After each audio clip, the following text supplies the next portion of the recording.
System में घुसना एक स्किल है, सिस्टम में रहना मास्टरी है, लेकिन सबसे खतरनाक फेज है अपने फुटप्रिंट्स को समझना। तो आज हम डिजिटल दुनिया की उस अदृश्य कला के बारे में बात करेंगे जहां असली महारत अपने निशानों को मिटाने में नहीं बल्कि उन्हें समझने में है। चलिए इस दिलचस्प सफर को शुरू करते हैं। देखिए, ये सिर्फ हैकिंग से कहीं ज्यादा है। ये एक कला है, अदृश्य होने की कला, जिसे एंटी फोरेंसिक्स कहते हैं। मतलब ये समझना कि कोई भी डिजिटल एक्शन अपने पीछे क्या सबूत छोड़ जाता है। तो ये एंटी फोरेंसिक्स अवेयरनेस आखिर है क्या? सीधी भाषा में ये सिस्टम में होने वाली एक्टिविटीज से पैदा हुए डिजिटल सुरागों को समझने की प्रैक्टिस है, ताकि सिक्योरिटी डिटेक्शन को परखा जा सके। और मजे की बात यह है कि ये सिर्फ अटैकर्स नहीं सीखते, बल्कि सिक्योरिटी टीमें भी इसे सीखती हैं ताकि वो हमलावरों को बेहतर ढंग से पकड़ सकें।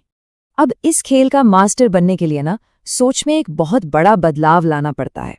ये एक सिंपल घुसपैठिए से धोखे का मास्टर बनने जैसा सफर है। आइए देखते हैं कि ये बदलाव है क्या। ये स्लाइड इस फर्क को एकदम साफ दिखाती है। एक बिगिनर हैकर क्या करता है? काम खत्म और सिस्टम से बाहर, बस। लेकिन एक एलीट थिंकर वो बाहर निकलने से पहले रुककर सोचता है, अच्छा, मेरे एक्शन से कौन से लॉग बने होंगे, कौन से अलर्ट्स ट्रिगर हुए होंगे, और क्या कोई फॉरेंसिक निशान बाकी रह गया है? और यही है वो सबसे बड़ा माइंडसेट शिफ्ट। एलीट लेवल पर एक हैकर की तरह नहीं, बल्कि एक जासूस की तरह सोचना पड़ता है, ऐसे जैसे कोई हर कदम पर नजर रख रहा हो। तो सवाल ये उठता है कि ये डिजिटल निशान, ये फुटप्रिंट्स आखिर बनते कहाँ हैं? चलिए उन जगहों का पता लगाते हैं जहां ये सारे सबूत छिपे होते हैं। सोचिए, सिस्टम में होने वाली हर छोटी बड़ी हरकत दर्ज होती है।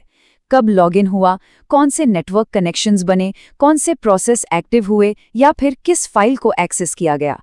यही वो डिजिटल सुराग हैं जिनका पीछा डिफेंडर करते हैं। असल में यही लॉग्स किसी भी सिक्योरिटी मॉनिटरिंग सिस्टम की पूरी बुनियाद होते हैं। इनके बिना एक डिफेंडर के लिए सब कुछ अंधेरे में तीर चलाने जैसा है।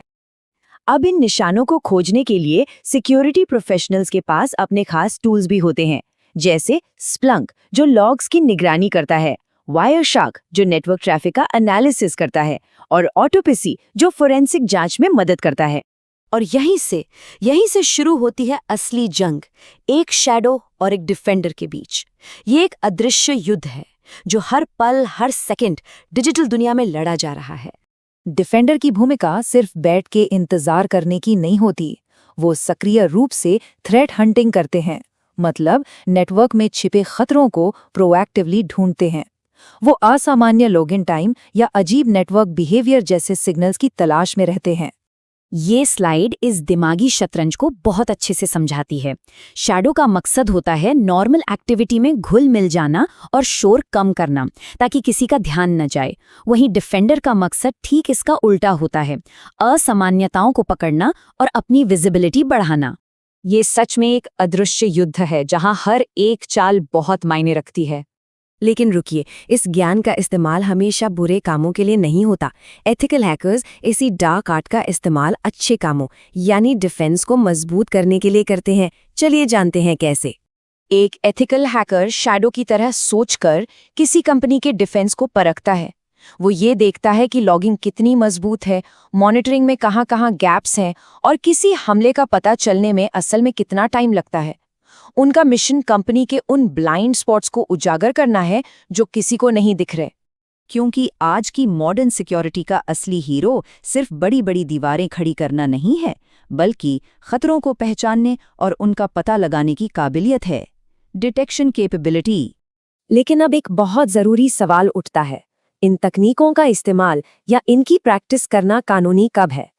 ये समझना बेहद जरूरी है कि इन स्किल्स का इस्तेमाल सिर्फ और सिर्फ अधिकृत माहौल में ही किया जाना चाहिए, जैसे साइबर सिक्योरिटी ट्रेनिंग लैब्स में, या कंपनियों के लिए ऑथराइज्ड रेड टीम एक्सरसाइज में, या फिर डिजिटल फोरेंसिक्स की पढ़ाई के दौरान।